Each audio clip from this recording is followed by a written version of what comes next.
në një narkoshtet të bazuar në drogën, korrupsionin dhe vjedhjen, natyrisht opozita, korruptimi i opozitës, burgosja e opozitës, rënimi i opozitës është politikë kryesore e diktatorit Edi Rama. Në këtë kuadër,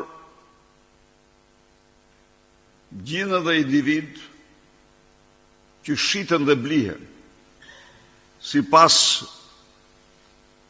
tregut të qeverisë, por i sigurt tjesh që opozita qëndron me vendosur dhe me pamposhtur se kur sot ndaj tij dhe e gatshme të bëj gjithçka për largimin e tij nga pushteti.